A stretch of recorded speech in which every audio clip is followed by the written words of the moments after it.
Hello friends, welcome on as study point. आज का topic है प्रोटीन।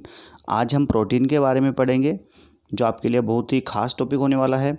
देखिए, आज के टॉपिक में हम क्या पढ़ेंगे प्रोटीन के लिए।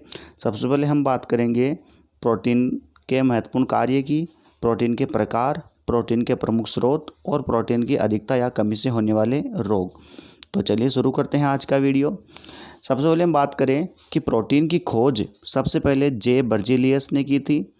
देखिए, प्रोटीन एक जटिल नाइट्रोजन युक्त कार्बनिक पदार्थ होता है जिसका निर्माण कार्बन, हाइड्रोजन, ऑक्सीजन और नाइट्रोजन के अणुओं के से मिलकर होता है।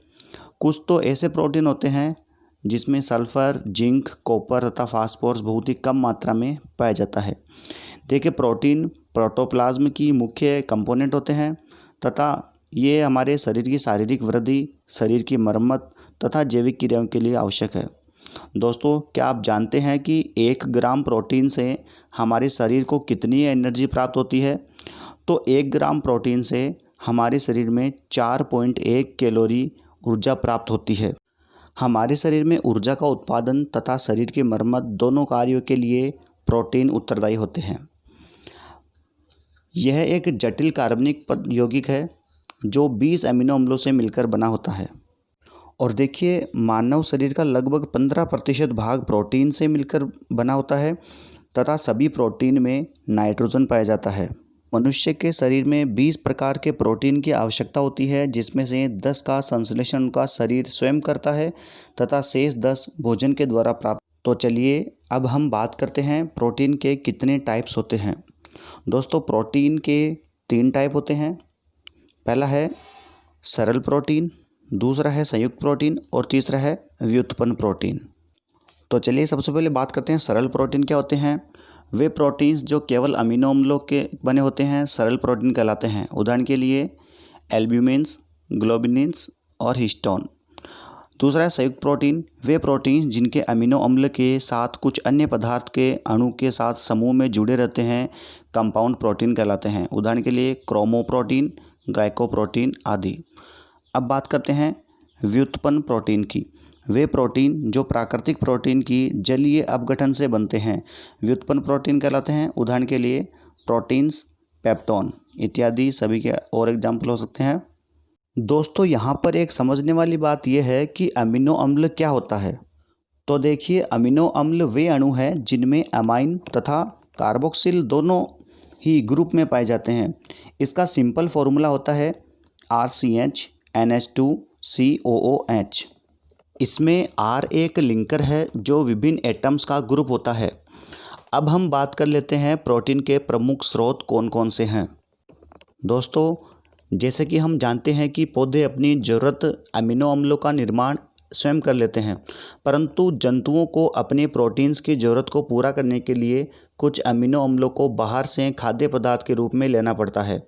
जो शाकाहारी तौर पर खाया जाता है उसमें है सोयाबीन, दूध, मसूर, चना, मटर, मूंग, उड़द, राजमा, लोबिया, गेहूँ, मक्का इत्यादि। और भी बहुत सारे प्रमुख हैं इसके। मांसाहारी स्रोत देखिए, मांस, मछली, अंडा एवं यकृत प्रोटीन के अच्छे मांसाहारी स्रोत होते हैं। पौधों से मिलने वाले खाद्य पदार्थों में सोयाबीन में सबसे अधिक प्रोटीन पाया जाता है। इसमें 40% से भी अधिक प्रोटीन होता है। तो चलिए अब हम समझते हैं प्रोटीन के महत्वपूर्ण कार्य क्या होते हैं। देखिए दोस्तों, प्रोटीन ये सेल, प्रोटोप्लाज्म एवं टिश्यूज़ के निर्माण में भाग लेते हैं। आवश्यकता पड़ने पर ये शरीर को ऊर्जा देते हैं। प्रोटीन त्वचा, रक्त, मांसपेशियों तथा हड्डियों की सेल के विकास के लिए आवश्यक होते हैं। आनुवांशिक लक्षणों के विकास का नियंत्रण करते हैं और ये संवहक में भी सहायक होते हैं। दोस्तों, प्रोटीन्स के जरिए हमारे शरीर में एंटीबॉडीज़ का निर्माण होता है। जैसा कि दोस्तों आप जानते हैं कि प्रोटीन्स हमारे शरीर की वृद्धि के लिए बहुत ही आवश्यक है। इसकी कमी से शरीर में विकास रुक जाता है। तो चलिए देखते हैं प्रोटीन की कमी से होने वाले रोग कौन कौन से होते हैं, उनके बारे में देखते हैं।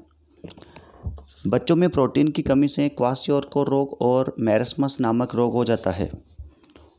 ये प्रोटीन कमी से होने वाला रोग है जिसके अंदर क्वाशियोर्कर रोग में क्या होता है, इस रोग में बच्चे के हाथ पांव दुबले पतले हो जाते हैं और पेट बाहर की ओर निकल जाता है। मैरस्मस में क्या होता है, इस रोग से बच्चों की मांसपेशियां ढीली हो जाती है। इस प्रकार से प्रोटीन कमी से होने वाले रोग होते हैं ये।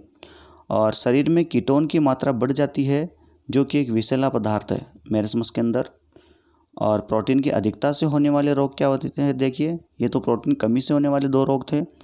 प्रोटीन की अधिकता से जो रोग होते हैं उनके बारे में चर्चा करते हैं। अत्यधिक प्रोटीन से शरीर में कोलेस्ट्रॉल का स्तर बढ़ जाता है, जिससे स्ट्रोक और कैंसर हो सकता है। ये अधिकता की वजह से होता है। और प्रोटीन की मात्रा बढ़ने से कार्बोहाइड्रेट का सेवन कम हो जाता है, जिससे शरीर को फाइबर कम मिलता है। अब हम देखेंगे आवश्यकता कब होती है हमें प्रोटीन की। देखिए, जो एज होती है अपनी 16 से 18 वर्ष की आयु वर्ग वाले लड़के जिनका वजन 57 किलोग्राम है, उनके लिए प्रतिदिन 78 ग्राम प्रोटीन की आवश्यकता होती है। इसी तरह समान आयु वर्ग वाले लड़कियों के लिए जिनका वजन 50 किलोग्राम है, उनके लिए प्रतिदिन 63 ग्राम प्रोटीन का सेवन ज़रूरी होता है। गर्भवती महिलाओं के लिए 63 ग्राम, जबकि स्तनपान कराने वाली महिलाओं के लिए प्रतिदिन 75 ग्राम प्रोटीन का सेवन आवश्यक होता है।